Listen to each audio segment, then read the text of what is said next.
खिचड़ीपुर गांव में एक भी शौचालय नहीं था, ना ही गांव में और ना ही किसी के घर में। महिलाएं और पुरुष सभी घर के बाहर खुले में शौच करने जाते थे। सुरुचि बेटी, जल्दी उठ जा बेटी, हल्का होने नहीं जाना है क्या? ओफो माँ, कभी तो देर तक सोने दिया करो, रोज सुबह 5 बजे उठा देती हो। बेटी, देर तक सोएगी तो दिन में सबके सामने शौच करना पड़ेगा। कुछ शर्म बाकी है कि नहीं? चल जल्दी उठ जा, मैं जा रही हूँ, वापस आकर दोबारा सो जाना। माँ, आपको पता है ना, एक बार मेरी नींद टूट जाती है तो फिर दोबारा नहीं आती है। तो फिर चल मेरे साथ। मनीषा और सुरुचि लोटा लेकर अंधेरे में घर के बाहर चल देते हैं। उनके साथ गांव की दूसरी महिलाएं भी चलने लगती हैं। शौच से आने के बाद नहा धोकर सुरुचि अपने पापा के पास जाती है। पिताजी, चाय लीजिए। सुरुचि के पिताजी सेठ बंसीधर गांव के मुखिया थे। लाओ बेटी। पिताजी, मेरा जन्मदिन आने वाला है, आप मुझे क्या तोहफा देंगे? तू बोल बेटी, तुझे क्या चाहिए? पहले वादा कीजिए कि मैं जो मांगूंगी आप दे देंगे ना? ना तो नहीं करेंगे? अरे नहीं बेटी, मैं इस गांव का मुखिया हूँ, सभी गांव वालों की सुनता हूँ, तो तेरी क्यों नहीं सुनूंगा? तू तो मेरी इकलौती दुलारी बेटी है। तो पिताजी, हमारे घर में एक शौचालय बनवा दीजिए। क्या शौचालय? लेकिन ये तो हमारी परंपरा के खिलाफ है। हमारे यहाँ ये गंदा काम घरों में नहीं किया जाता। पिताजी, आपने वादा किया था कि आप ना नहीं करेंगे, और फिर आप तो गांव के मुखिया हैं, आपको कौन रोक सकता है? मुखिया के घर तो शौचालय बनवाई जा सकती है। बेटी, अगर मैं अपने घर में शौचालय बनवा लूंगा तो गांव के दूसरे लोग भी अपने अपने घरों में आने की मांग करेंगे, और ये नहीं हो सकता।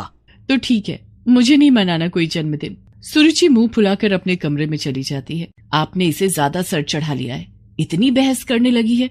अरे एक ही तो बेटी है हमारी, लेकिन मैं भी कितना अभागा बाप हूँ कि उसकी डिमांड पूरी नहीं कर सकता।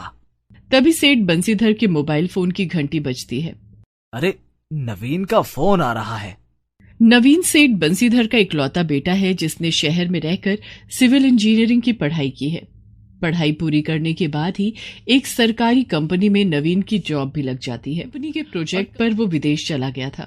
हेलो हेलो, प्रणाम पिताजी, मैं दिल्ली वापस आ गया हूँ और अगले सप्ताह गांव आ रहा हूँ। अरे वाह बेटा, अच्छे समय पर गांव आ रहे हो। अगले सप्ताह सुरुचि का जन्मदिन भी है। अरे सुना तुमने, अगले सप्ताह नवीन आ रहा है। ये सुनते ही मनीषा और सुरुचि दोनों खुश हो जाती हैं। अब भैया ही कुछ कर सकते हैं, अपनी बात भैया से कहूंगी। कुछ दिनों बाद नवीन घर आता है। माँ, ये आपके लिए कुछ साड़ियाँ लाया हूँ, और पिताजी ये घड़ी आपके लिए। और मेरे लिए क्या लायो भैया?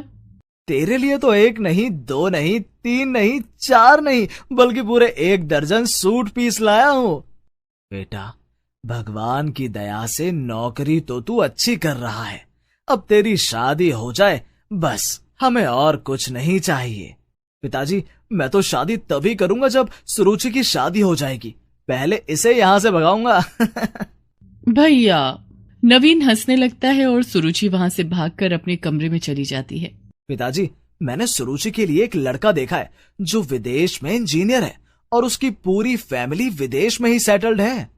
ठीक है बेटा, तूने देखा है तो सब अच्छा ही होगा, लेकिन उन लोगों को लड़की देखने के लिए तो यहाँ आना होगा। ठीक है पिताजी, मैं इस बारे में दीपांशु से बात करता हूँ। अब बातें ही करते रहेंगे या इसे खाना भी खाने देंगे? हाँ, चलो खाना खाते हैं।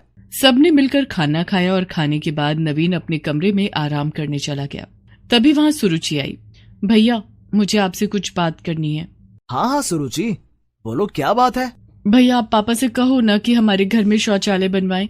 शौचालय ना होने की वजह से मुझे खुले में शौच करने जाना पड़ता है, मुझे बहुत शर्म आती है। ये तो तुमने बहुत अच्छी बात कही है, मैं आज ही पापा से बात करूंगा। अरे बेटा, लड़के वालों से बात हुई क्या? पिताजी, लड़के वालों से बात करने से पहले मुझे आपसे कुछ बात करनी है। हाँ बोलो, क्या बात है? पिताजी, लड़के के माता पिता और रिश्तेदार सब विदेश में रहते हैं। अगर वो लोग सुरुचि को देखने यहाँ आएंगे तो हम उन्हें शौच के लिए खेतों में नहीं ले जा सकते। तुम कहना क्या चाहते हो? यही कि हमारे घर में शौचालय होना बहुत जरूरी है। आप खुद सोचिए, जब वो लोग देखेंगे कि हमारे घर में शौचालय नहीं है तो हम पर कितना हंसेंगे। और तो और विदेश में भी हमारे देश का नाम खराब होगा कि आज के जमाने में भी भारत देश के गांव में शौचालय नहीं है। ऐसे पिछड़े लोगों से कौन रिश्ता जोड़ना चाहेगा।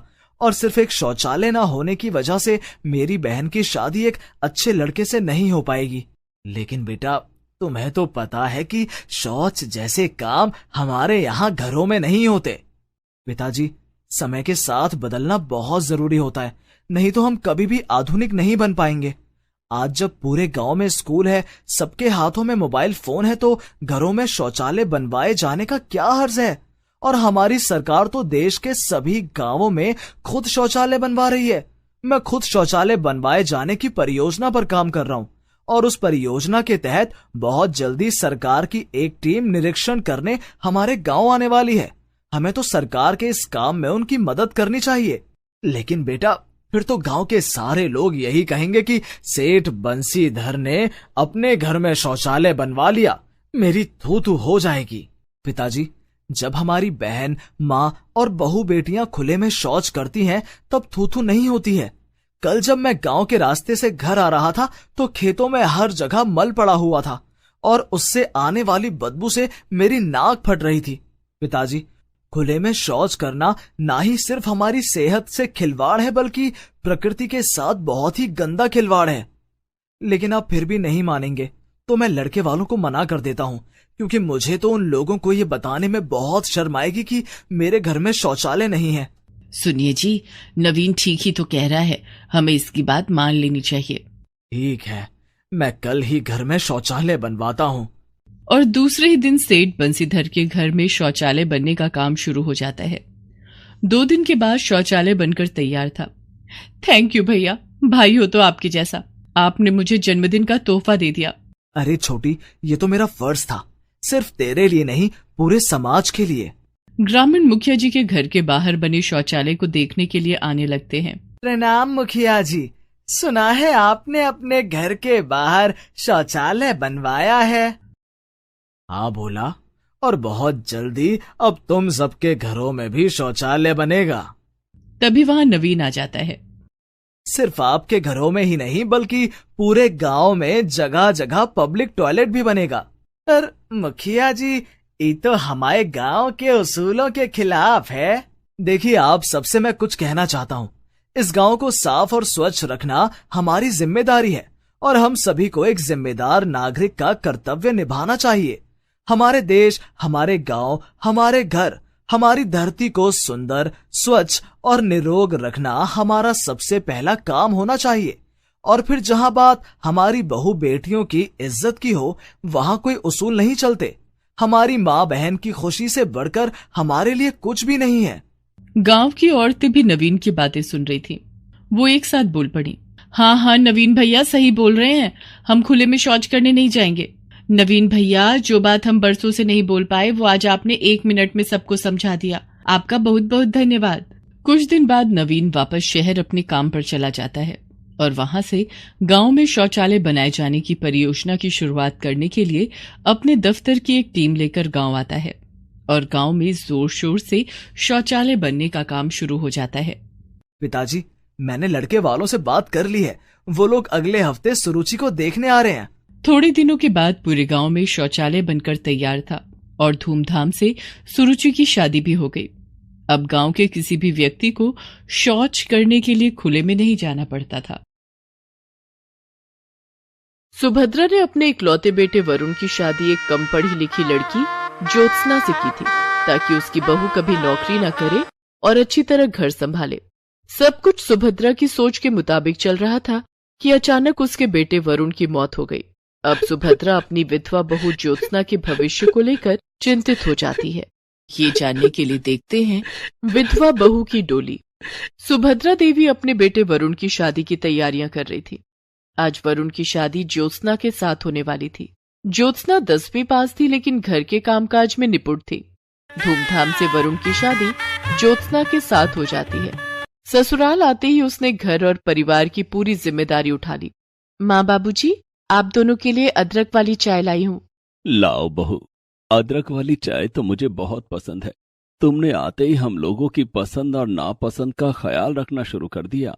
जी, इन्होंने मुझे सब बता दिया है कि आपको और माँ जी को क्या पसंद है और क्या नहीं। आप लोग चाय पीजिए, मैं नाश्ते की तैयारी करती हूँ। ठीक हूँ बहू। ज्योत्सना वहां से चली जाती है। उसके जाने के बाद वरुण की माँ, क्यों ना हम भी अपने घर में एक काम वाली रख लें। ज्योत्सना की मदद कर दिया करेगी। ज्योत्सना की अभी नई नई शादी हुई है, उसकी उम्र भी बहुत कम है। अभी उसके सिर पर जिम्मेदारियों का बोझ डालना ठीक नहीं है। उसकी कोई जरूरत नहीं है। हमारे घर में ज्यादा काम भी नहीं है। अभी से काम करने की आदत डालेगी तभी तो आगे चलकर सब कुछ संभाल पाएगी। जैसी तुम्हारी मर्जी। ज्योत्सना घर के सारे काम करती। सुबह उठकर सास और ससुर को उनकी दवाइयां, चाय देने से लेकर नाश्ता, खाना बनाना, कपड़े धोना, सारे काम वो अकेली ही किया करती। वरुण भी हर छोटे मोटे काम के लिए ज्योत्सना को ही पुकारा करता। ज्योत्सना, कहाँ हो तुम? मेरी पीली वाली शर्ट प्रेस नहीं है यार, मुझे आज वही पहनकर ऑफिस जाना है। आपके लिए लंच पैक कर रही हूँ, 2 मिनट में आई। ज्योत्सना भागकर झटपट वरुण की शर्ट पर प्रेस करने लगी। धीरे धीरे समय गुजर रहा था। सब ठीक ठाक चल रहा था कि एक दिन माँ, बाबूजी, कल मुझे ऑफिस के काम से चंडीगढ़ जाना है। 6 महीने वहीं रहकर काम करना है। 6 महीने? दरअसल पापा, चंडीगढ़ में हमारे ऑफिस की नई ब्रांच खुली है और मुझे उसका मैनेजर बनाया गया है। तो ज्योत्सना को भी अपने साथ लेता जा। पापा, अभी तो वहां जाकर मुझे खुद के रहने का इंतजाम करना होगा। मैं कुछ दिनों के बाद ज्योत्सना को वहां बुला लूंगा। माँ और पिता से बात करके वरुण अपने कमरे में चला गया। ज्योत्सना को चंडीगढ़ जाने की क्या जरूरत है? वो चली गई तो घर कौन संभालेगा? और वहां हमारे वरुण को कौन संभालेगा? सुभद्रा, ज्योत्सना अभी बच्ची है। अभी उसका समय वरुण के साथ हंसने खेलने में गुजरना चाहिए। गृहस्थी का बोझ उठाने के लिए तो सारी जिंदगी पड़ी है। इधर दूसरे दिन वरुण चंडीगढ़ जाने के लिए घर से निकल गया। सबने खुशी खुशी, लेकिन ज्योत्सना ने नम आंखों से वरुण को विदा किया। मेरा दिल बहुत घबरा रहा है, न जाने क्यों आपको कहीं जाने देने का मन नहीं करता। चिंता मत करो ज्योत्सना, वहां पहुंचते ही मैं किराए पर एक कमरा ले लूंगा, फिर तुम्हें बुला लूंगा। वरुण चंडीगढ़ जाने के लिए घर से निकल गया और बस में जाकर बैठ गया। रास्ते में बस का बहुत भयानक एक्सीडेंट हो गया। बस पलट गई और बस में सवार सभी यात्रियों की दर्दनाक मौत हो गई। ये खबर जब वरुण के घर तक पहुंची तो सब शॉक्ड रह गए। वरुण के माता पिता के लिए अपने जवान बेटे को खोना किसी भयंकर पीड़ा से कम नहीं था, लेकिन ज्योत्सना का दुख तो बयां कर पाना भी मुश्किल है। ज्योत्सना अंदर से टूट गई। वो अपने आप को संभाल नहीं पा रही थी। वो बहुत उदास रहने लगी और हर समय वरुण की यादों में खोई रहती। एक दिन वरुण की माँ, मुझसे ज्योत्सना की हालत देखी नहीं जाती। वो वरुण को खोने के दुख से उबर नहीं पा रही है। वरुण हमारा इकलौता बेटा था, उसे खोने का दुख हमें भी कम नहीं है। सुभद्रा, हमारी उम्र अब हो चली है, लेकिन ज्योत्सना अभी बहुत छोटी है। उसकी उम्र ही क्या है? उसे अपनी जिंदगी जीने और हंसने खेलने का पूरा अधिकार है। आप क्या चाहते हैं? मैं चाहता हूं कि हम ज्योत्सना की दूसरी शादी कर दें, लेकिन उससे पहले मैं उसे पढ़ाना चाहता हूं। ठीक है, एक बार ज्योत्सना से भी इस बारे में बात कर लीजिए। मैं उसे बुला कर लाती हूँ। सुभद्रा देवी ज्योत्सना को बुलाने के लिए उसके कमरे में जाती हैं। वहां उन्होंने देखा कि ज्योत्सना बेहोश होकर जमीन पर गिरी हुई है। सुभद्रा देवी दौड़कर अपने पति पंकज के पास गईं और ज्योत्सना के बारे में बताया। दोनों ने फोन करके डॉक्टर को बुलाया। डॉक्टर ने जब ज्योत्सना का चेकअप किया, आपकी बहू मां बनने वाली है। आप लोगों को इनका बहुत ख्याल रखना होगा। चिंता के कारण बच्चे की सेहत पर बुरा असर पड़ सकता है और बच्चा दिमागी रूप से कमजोर हो सकता है। डॉक्टर की बात सुनकर पंकज और सुभद्रा ने फैसला लिया कि वो ज्योत्सना को आगे पढ़ाएंगे ताकि ज्योत्सना का मन कहीं लगा रहे और वो खुश रह सके। पंकज ने ज्योत्सना का एडमिशन 12वीं कक्षा में करवा दिया। ज्योत्सना अब 12वीं की पढ़ाई करने लगी। सुभद्रा देवी उसके खाने पीने का बहुत ख्याल रखती। धीरे धीरे समय बीतता गया और 9 महीने बाद ज्योत्सना ने एक सुंदर सी बेटी को जन्म दिया। इसके साथ ही वो अपनी पढ़ाई भी करती रही। सुभद्रा देवी और पंकज अपनी पोती अनन्या को पाकर बहुत खुश थे। वे दोनों ज्योत्सना के साथ साथ अनन्या का बहुत ख्याल रखते। ज्योत्सना को लेकर सुभद्रा देवी के मन में भी बहुत बदलाव आ गया था। एक दिन ज्योत्सना रसोई में बर्तन धो रही थी, तभी वहां सुभद्रा देवी आई। ज्योत्सना बहू, ये सब छोड़, तू अनन्या के पास जा, उसके साथ खेलेगी तो तेरा दिल बहलेगा और साथ साथ अपनी पढ़ाई भी कर।